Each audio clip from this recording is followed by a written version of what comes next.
Unfortunately, this patient, he did start with a standard two-drug regimen of Folfox, oxaliplatin, and 5-FU. He had neuropathy, so the oxaliplatin was dose-reduced and then stopped after only a few months of therapy. I think the response was modest. He progressed a few months after that. Folfox is an active regimen. I've had patients who have had a near clinical CR with Folfox. This patient isn't that. I think it's a typical response, modest, but one thing that I always wonder about is whether or not we should push the oxaliplatin a little bit further. Instead of 4 months, try to do 6 months of therapy. These are the questions that we really don't have answers to yet from our clinical trials. So patients with gastric cancer have multiple lines of therapy options. The first line option tends to be a doublet with oxaliplatin or cisplatin and 5-FU.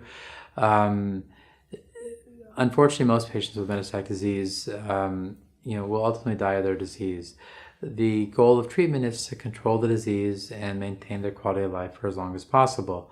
We are improving our outcomes. Not too long ago, 10 years or so ago, the median survival for metastatic disease was 8 to 9 months. We're approaching a year now, and I think if a patient's able to get first-line therapy, second-line therapy, third-line therapy, it could be even longer than that. And in my practice, I have many patients who are out 2 years with metastatic disease. So in this patient, it would be an important discussion to sort of talk about what our goals really should be. He has progressed on first-line therapy. We would talk about second-line options. Our typical option, our preference would be Taxol and Cyramza, ramucirumab, which is a VEGFR2 inhibitor. But other options exist. Irinotecan is an active option, and Cyramza alone, ramucirumab alone, is an option as well.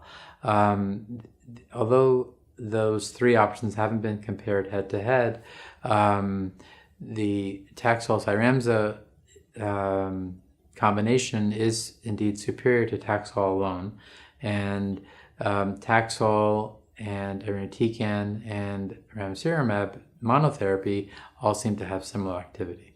So these are the options, and each one has their own toxicity profile that may play a role in the decision.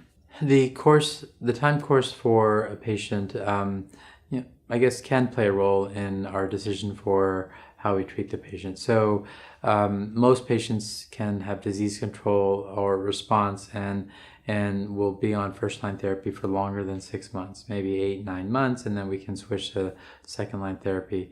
But there is a small cohort of patients that have primary refractory disease. They have early progression within 3 months or so. There aren't great data for that population. We need to understand this population better. But in my experience, patients who are primary refractory, they rarely have a great response to standard second-line and third-line options. So we really are looking for clinical trials there.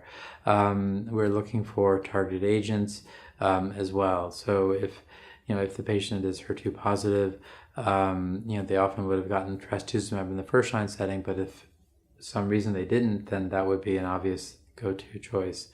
But we don't really have great sort of evidence-based data on what to do beyond our standard options, which are, honestly not that great for patients with primary refractory disease.